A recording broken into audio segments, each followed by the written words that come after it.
la espiritualidad o filosofía hindú y la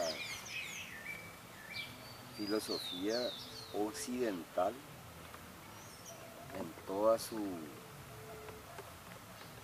quería decir,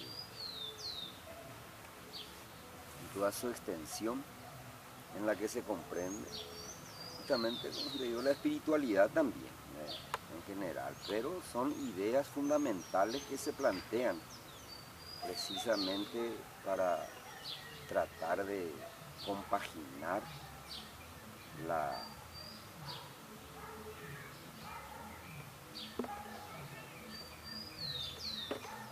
la manera de ver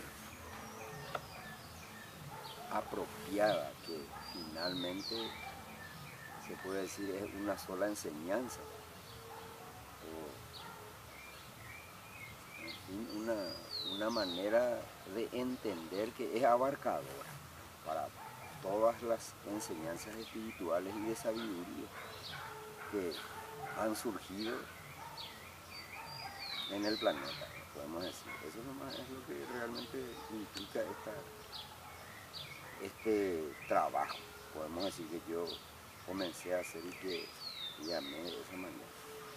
Es una cuestión que entiendo que está expuesto en forma amena y fácil de comprender.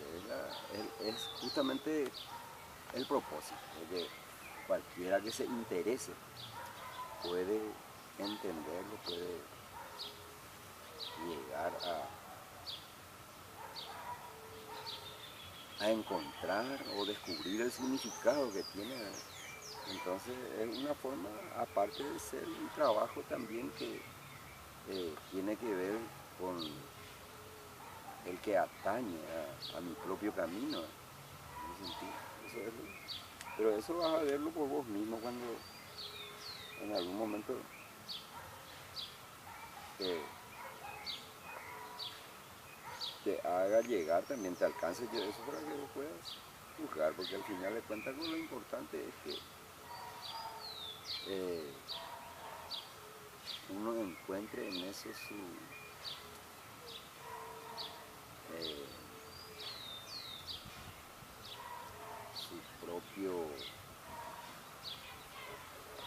su propia expresión, vamos a decir, porque eso es lo que estamos tratando de hacer en todo tiempo, expresarnos justamente de lo más hondo de nuestro ser, porque al final de cuentas esa es la manera de funcionar la vida. Entonces,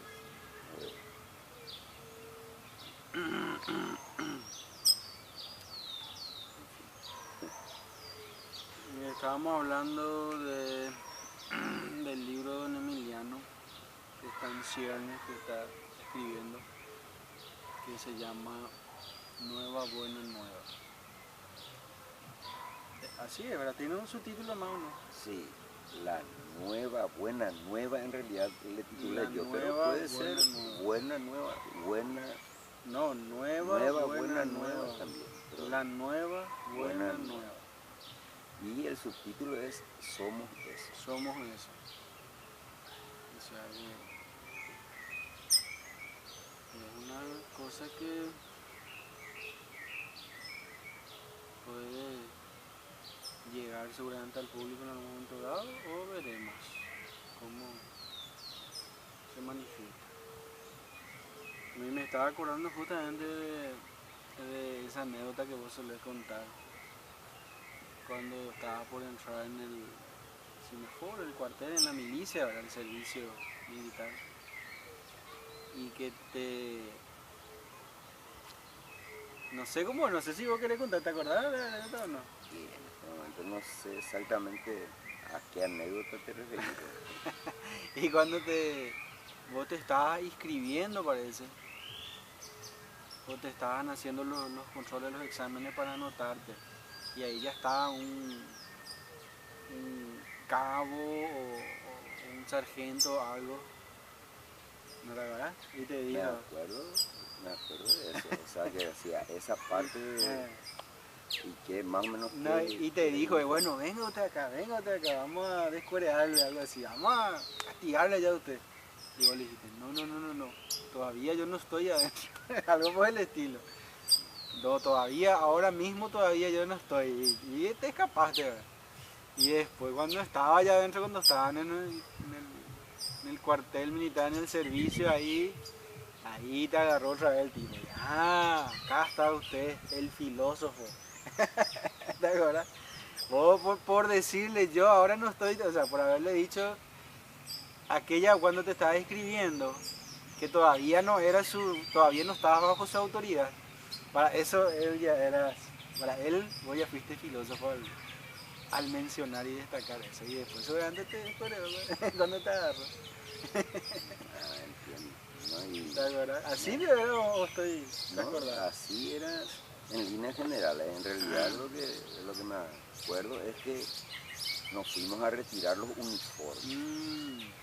Y al retirar los uniformes, los antiguos, como le llamaban, ¿verdad? Que el que ingresa es el aspirante, y los antiguos son los cabos y sargentos.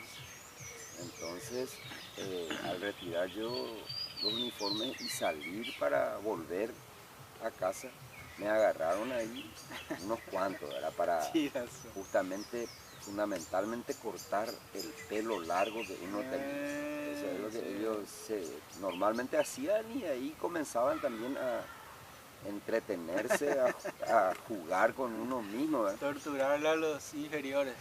Entonces, yo en realidad regresé, o sea, le dije eso y regresé y me fui y le conté al capitán, creo que era un capitán el que estaba ahí, y él salió y permitió que me fuera. Y eso justamente es lo que ocurrió cuando ya ellos me encontraron de vuelta en el cuartel, porque yo les argumenté justamente de que, bueno, en este momento yo no me someto a ustedes porque no estoy todavía bajo la autoridad, y después podrán hacer seguramente lo que quieran. Entonces, ya en el cuartel se tomaban conmigo por ese motivo y me llamaban justamente el filósofo. Usted el filósofo. Y bueno, ahí el filósofo usó sus dotes intelectuales para escapar del castigo probablemente injusto, lo de todas formas. Yo me acuerdo que yo me encontré con mis... bueno, dos anécdotas. Uno, me acuerdo que cuando nosotros éramos ya cabos, o sea, un escalafón, y es lo que estábamos diciendo en estos días. Si quiere conocer al maldito, dale un puestito. Bueno, y porque yo hice hasta cabo, hermano, también, porque el tercero no hice porque viajé a Japón, como te acordás. Y entonces, bueno, la primera nota es, éramos cabos nosotros y siempre los almuerzos y algunos movimientos así, ¿verdad? Almuerzo o baños o lo que sea, siempre se hacían los pelotones y los grupos similares, ¿verdad? Nunca superior con inferior, porque obviamente si se encuentran así nomás, ¿verdad? Va a salir los impulsos bajos de querer descuidar y abusar del inferior, ¿verdad? Pero lo que sí que en una de los almuerzos me acuerdo nítidamente que no, estábamos sí que nosotros lavando, parece, los platos y las cacerolas del almuerzo. Y nuestros camaradas se fueron y ahí vinieron los inferiores, los aspirantes. Y unos cuantos de nosotros ya estábamos libres de nuestros quehaceres y nos fuimos hacia el fondo de la cocina. Y justito también uno de esos aspirantes se fueron también hacia ahí.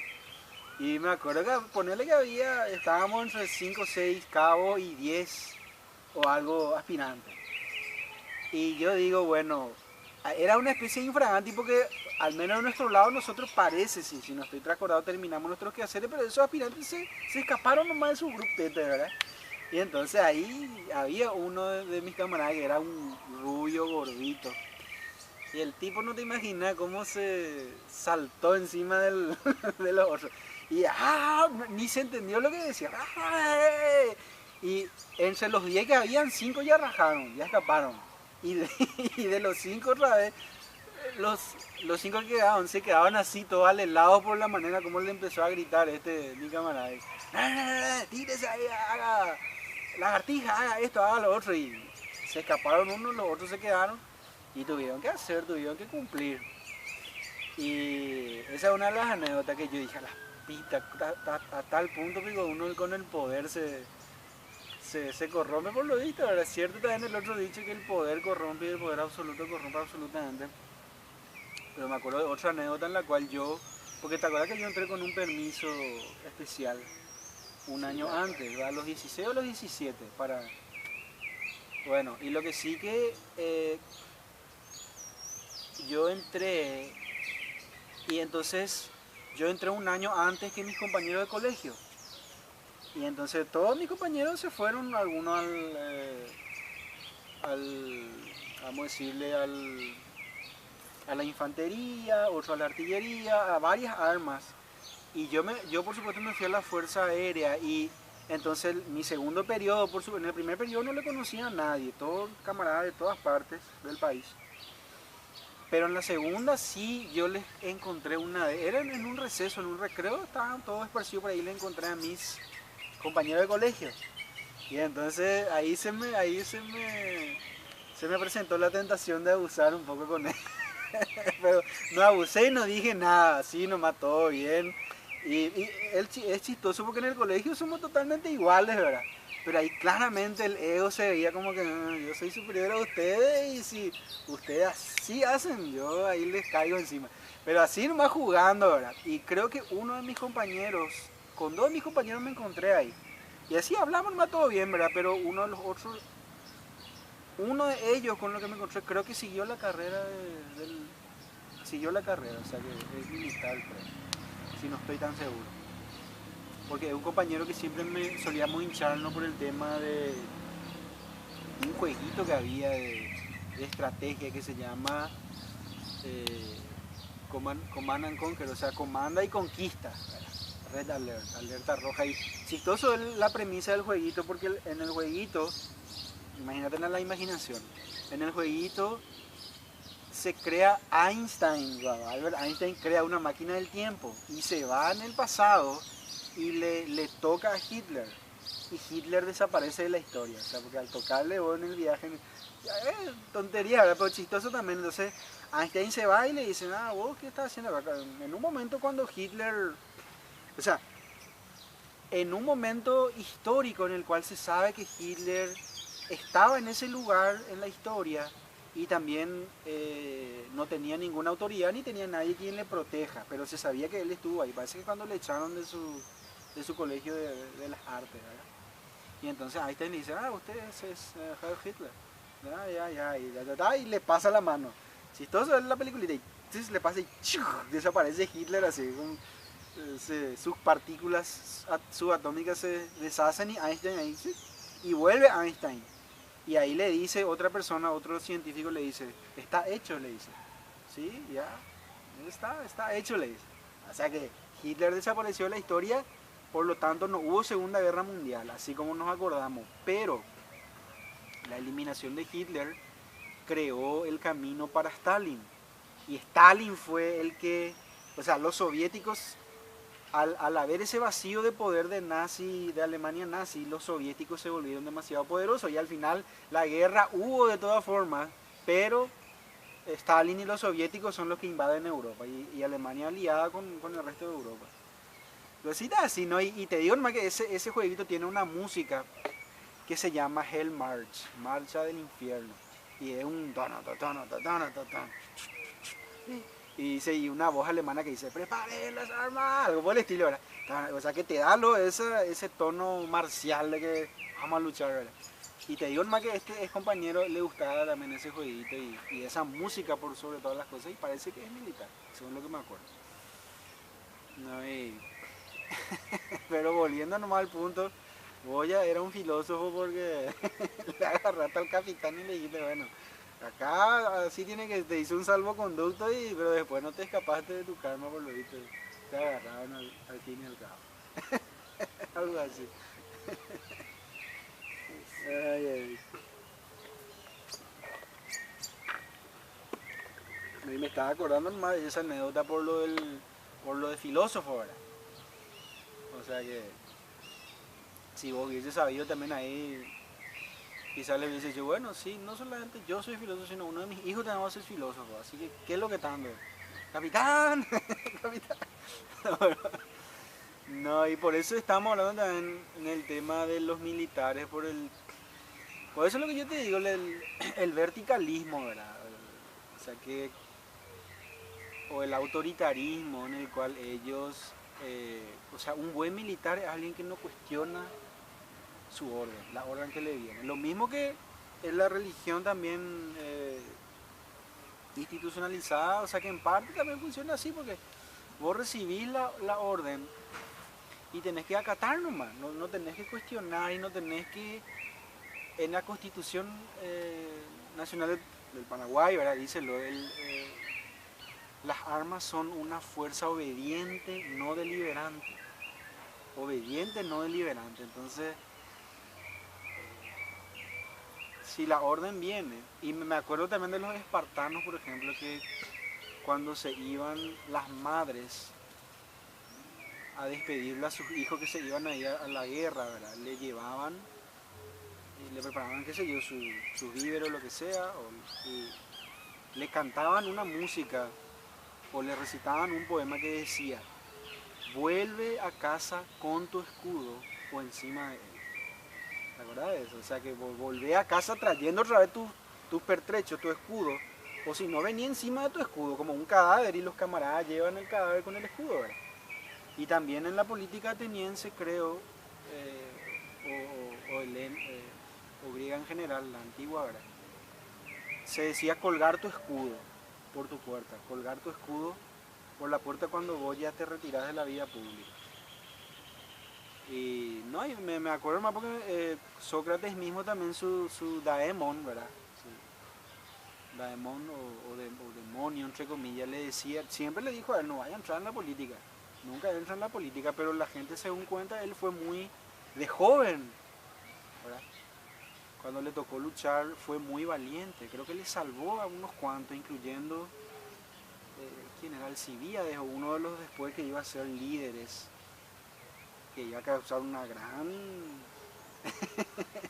grandes escándalos y complicaciones a los atenienses, ¿verdad? Subsecuentemente. Pero él tenía así alumnos, varios de los nobles, entre comillas, atenienses fueron alumnos de Sócrates. Eso también fue una de las cosas que le pichó a muchos, ¿verdad? O sea, uno por la envidia y dos porque también algunos de los alumnos claramente, vamos a decirle que eh, no llegaron a la sabiduría que Sócrates estaba impartiendo, sino que su ego logró lo mejor de ellos, de sus alumnos. El ego secuestró las enseñanzas y le llevó hacia el camino que le tocaba a la persona en particular. Eh, o incluso al revés, o sea, no diría al revés, sino entre los otros alumnos destacados, obviamente Platón, después está también Genofonte, la verdad Genofonte de los 10.000. Él incluso fue linda esa historia también, porque la historia de los 10.000, porque ellos en realidad se fueron a pelear en una lucha civil o dinástica persa, porque los soldados atenienses era la infantería pesada más codiciada del mundo antiguo en esa zona, ¿verdad? Y entonces hubo una guerra civil persa y se le trajo a un gran contingente griego comandado por un espartano, porque los griegos siempre, incluso cuando iban a pelear, o sea, cuando había guerra y el soldado de carrera terminaba la guerra, el soldado no sabía otra, no tenía otro oficio sino la guerra, entonces eran contratados como mercenarios en diversos lugares del mundo antiguo, vamos a decirlo, pero lo que sí que en esta vuelta hubo una guerra civil persa entre hermanos y un contingente griego fue contratado como mercenario, gran contingente, los 10.000 justamente, pero perdió el bando en el persa en el cual estaban los griegos. Y entonces el ganador persa dijo, ¿cómo era que se llamaban? No estoy bien seguro de los nombres, pero dijeron, perdieron estos griegos, vamos a dejarle el moratito y le vamos la vamos a destruir o se van a dispersar o algo vamos a hacer y se van a diluir en nuestra tierra extraña, ¿verdad? Están en un país extraño. Pero ¿qué hicieron los griegos? Lejos de lo que los persas pensaron. Le llamaron a una audiencia privada a los generales y le mataron. Y entonces ahí pensaron los persas, ahora sin líder, sin cabeza, esto se va a disolver. Pero ahí le eligieron a Jenofonte, que él era un mero soldado raso, pero era ateniense y algunos le conocían, entonces él fue el líder y les lideró recorrieron todo el imperio persa subiendo hacia el norte hasta llegar a lo que sería hoy Turquía, creo, al norte, ahí donde estaban algunas ciudades griegas. Y no, y te digo nomás que Jenofonte también en una, en una estima elevadísima le tiene a Sócrates. Y también tuvo poder y gloria militar y no se le subió a la cabeza, ¿entendés? Fue un tipo correcto. Entonces, es una cuestión que los griegos mantenían su identidad, ¿verdad? Como griegos, como helenos, ¿verdad? O sea que Alejandro de Macedonia, ¿verdad? Alejandro Magno entre comillas, porque, o sea, él era macedonio en realidad, pero muchos de los griegos, vamos a decirle más, no sé si se aplica el término racista o etnocéntricos, le consideraban a los macedonios como una tribu bárbara luego también, pero después, como eran grecoparlantes, también se fueron uniendo y obviamente él lideró y destruyó lo que sería o sea, se terminó sabiendo que Persia era una especie de tigre de papel, ¿verdad? O una carcasa hueca nomás, no, era lo que aparentaba ser en la época de Alejandro, pero es una cuestión que... Y por supuesto Alejandro también fue alumno de Aristóteles, por algún tiempito fue su alumno y Aristóteles cuando cayó Alejandro dijo, bueno, yo me largo de acá para que no cometan otro crimen u otro pecado contra la filosofía, o sea, porque creo que las calenturas políticas estaban muy altas ahora, pero siempre nomás lo entre ellos, entre todos los griegos, increíblemente. Y bueno, y esa es la cultura prácticamente que fuimos heredando, ¿verdad? En el mundo occidental, vamos a llamarle así. Pero Sócrates, como te digo, la figura central, ¿verdad? Te digo Magno entre comillas porque Paramahansa Yogananda cuenta en su autobiografía, habla un poco de esto. Y dice que más o menos Alejandro, más o menos pasó por encima, no quiero decir destruir, ¿verdad? No se pueden destruir porque obviamente sigue la cultura de ellos, ¿verdad? Pero por los hindúes, por una cultura hindú mucho más antigua que la griega, ¿verdad? Y entonces ellos, o sea, los hindúes cuando escuchan a Alejandro Magno, más o menos sarcásticamente dicen, sí, Alejandro Magno, ¿verdad? Porque se encontró, hubo un choque ahí contra la civilización hindú. Y finalmente las tropas mismas de Alejandro no quisieron seguir más peleando. Eso fue lo que pasó. Y entonces llegaron hasta el río Indo prácticamente, a los límites del mundo conocido para la gente y para la cultura occidental en aquella época. Y entonces una cuestión que no y Sócrates, como te digo, el punto pivotal, ¿verdad? El punto, o sea, que la persona... Yo por eso suelo comparar Sócrates con Jesús mismo, ¿verdad? Porque es una especie de mesías de los griegos, te voy a decir. O sea, el tipo encarnó una sabiduría tan grande y a la manera también de su pueblo, ¿verdad? De su gente, y también le terminaron acusando y matando, ¿verdad? Y Por eso solo yo decir bromeando que el sacrificio me atrae más el sacrificio de Sócrates, porque el sacrificio de Jesús ya es demasiado espectacular como para ser digno de ser emulado. Algo por el estilo. No sé si escuché esa frase en algún otro lado, pero a mí me parece mucho porque no, látigo, escupir, corona, sangre, ¿verdad? Bueno, todo eso, bueno, tiene también su explicación, vamos a decirlo, su interpretación. Pero si vos le mirás a Sócrates, bueno, hablando, filosofando con la gente, llorando ahí sus discípulos y bueno, y preguntando, tomá la cicuta, tomá. Y hablando con el verdugo y los carceleros, bueno, ¿y cómo esto me va a hacer efecto? Bueno, Sócrates, primero tus pies no vas a sentir, después tus piernas, después tu cuarto, y el veneno va a ir subiendo, y cuando suba tu corazón ahí, y sin ningún dolor, Sócrates, nada de dolor, no te vayas a preocupar. Y bueno, pero tenés que caminar, Sócrates, caminar así en círculo para que la droga, el veneno te llegue bien, ¿verdad? Bueno, y caminando él y después, ya siento mi pierna, bueno. Acostate nomás, Sócrates, me está subiendo, ¿entendés?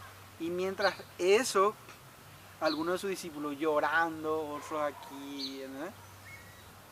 Y después, chao, ¿verdad? Y después la última frase de Sócrates, tan enigmática, Gritón, debemos un gallo a Esculapio. Y por supuesto que eso, en una de las películas de Sócrates lo que explica eso, ¿te acuerdas que estaban ellos ahí haciendo, sacrificándole, ellos estaban, él, Sócrates, Gritón y otros discípulos estaban mirando en un altar como alguna gente estaba sacrificando un gallo a Esculapio, ¿verdad? Y la gente que estaba sacrificando el gallo decía, bueno, Esculapio, danos salud, danos tu bendición, danos trabajo, danos protección. Y así estaban sacrificando y Sócrates dijo, qué grandes son los dones que pedimos y qué poco es lo que le damos a los dioses. ¿Será que los dioses... Y ahí le pregunta a Gritón, pero ¿será que Esculapio no recibe ese gallo? Para Esculapio es... Y le dice Sócrates, bueno, le dice algo así como que... Le dice, bueno, si recibe ciertamente, no, si da el don de la inmortalidad, ciertamente vale la pena darle el gallo a Esculapio. Esa fue la conversación que tuvieron antes, entonces ahí cuando está por morir, ¿verdad? Entiéndase que ya está entrando en los jardines elíseos o donde sea el paraíso que ellos se imaginan. Lo último antes de morir es bueno, escrito, no te olvides de darle el gallo a Esculapio. Porque él logró la inmortalidad, ¿verdad? Eso es lo que se entiende. Entonces,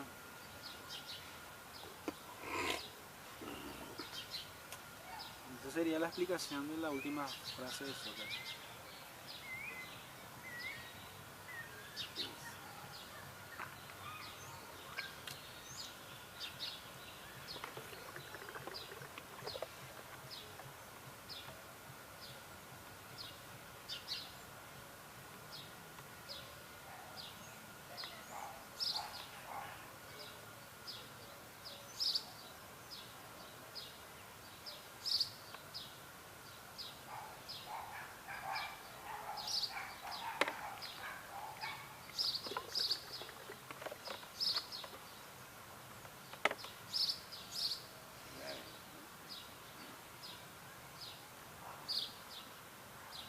Si hablamos de la filosofía y de los filósofos, cada quien de repente hace para su propio ídolo. Entonces, en este tema siempre hay, que se puede decir, mucha tela que cortar. Yo también hago ese parangón entre Sócrates y Jesús.